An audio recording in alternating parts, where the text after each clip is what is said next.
오늘은 IRP와 연금저축계좌에서 안전자산 의무를 지키면서 수익률도 끌어올릴 수 있는 미국 채권 혼합형 ETF 이야기를 해보겠습니다.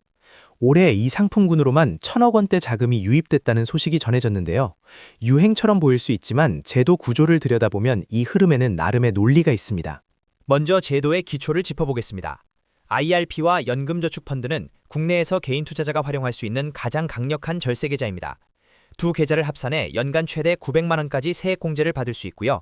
총급여가 5,500만 원 이하라면 납입액의 16.5%, 초과라면 13.2%가 공제됩니다.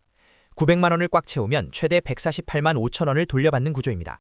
55세 이후 연금으로 수령하면 나이에 따라 3.3%에서 5.5%의 저율분리과세가 적용됩니다. 납입하고 운용하는 동안 과세를 미루고 수령할 때 낮은 세율로 정산하는 3단계 절세 구조입니다. 단 중도 해지 시에는 세액 공제받은 원금과 수익 전체에 16.5% 기타 소득세가 부과되므로 유동성 측면에서 신중해야 합니다. 이제 이 글의 핵심으로 넘어가겠습니다. IRP 계좌는 법령상 적립금의 70% 이내만 위험자산에 투자할 수 있고 나머지 30% 이상은 반드시 안전자산으로 유지해야 합니다. 이 30% 자리를 전통적으로 예금이나 ELB가 채워왔는데요. 안전하긴 하지만 수익률 상한이 명확합니다. 여기서 채권 혼합형 ETF가 등장합니다. 금감원 기준상 운용자산 중 채권 비중이 60% 이상인 ETF는 채권 혼합형으로 분류되어 IRP 안전자산으로 인정됩니다. 즉 예금에 묶어두던 자금을 조금 더 일하게 만들 수 있는 구조입니다. 참고로 연금저축펀드는 IRP와 달리 위험자산 비율 제한이 없으므로 이 혜택은 IRP에서 훨씬 실질적인 의미를 가집니다. 그렇다면 왜 올해 1,000억 원대 자금이 이 상품으로 몰렸을까요? 세 가지 맥락이 맞물려 있습니다. 첫째는 금리 인하 사이클 기대입니다. 채권 가격은 금리와 역방향으로 움직이기 때문에 금리가 내려가면 채권 혼합형 ETF의 수익률도 따라 올라갑니다. 2024년부터 이어진 금리 정상화 기대 국면이 이 상품군의 구조적인 관심을 이끌어냈습니다. 다만 현재 패드 금리 경로는 여전히 불확실하므로 인하가 확정됐다는 전제로 접근하는 것은 경계해야 합니다. 둘째는 예금 대비 수익률 매력입니다. 국내 IRP 원리금 보장 상품의 기대 수익률이 제한적인 반면 미국 국채는 비교적 높은 수익률을 유지해왔습니다. 셋째는 국내 운용사들의 라인업 확대입니다.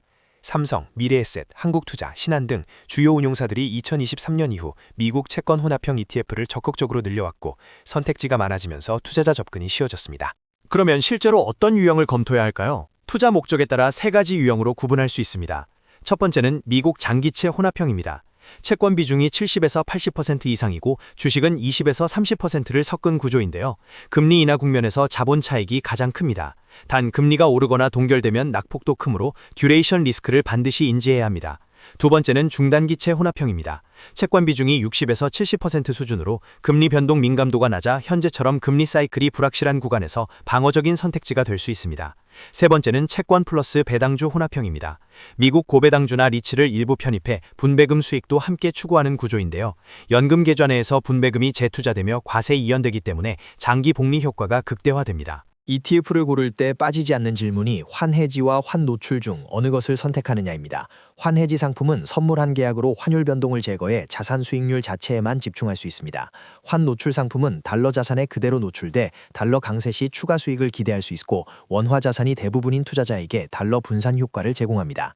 장기 연금 자급이라면 단기 환율 움직임보다 장기 달러 원화 평균 레벨을 고려해 환노출 상품도 일부 포함하는 것이 합리적일 수 있습니다. 계좌 배분 측면에서는 연금저축펀드에는 S&P 500 등 주식형 ETF를 주축으로 구성하고 IRP에서는 채권 혼합형 ETF로 안전자산 30% 요건을 채우는 역할 분담 구조가 효율적입니다. 주식시장 급등 시 IRP 내 위험자산 비중이 70% 한도에 근접할 수 있으므로 분기 1회 이상 비율을 점검하고 필요시 채권 혼합형 ETF를 추가 매수에 조정하시기 바랍니다. 마지막으로 리스크 요인 4가지를 짚겠습니다.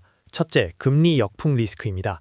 FED가 예상과 달리 금리를 동결하거나 인상하면 채권 가격은 하락하고 특히 장기채 비중이 높은 상품일수록 낙폭이 확대됩니다. 둘째, 스태그플레이션 환경입니다. 인플레이션 재가속 상황에서는 주식과 채권이 동반 하락해 혼합형 구조의 방어 효과가 약해질 수 있습니다. 셋째, 세제 변경 리스크입니다. 세액공제 한도나 연금 소득세율은 정책 환경에 따라 조정될 수 있으므로 현행 세제가 영구적이라는 가정은 금물입니다.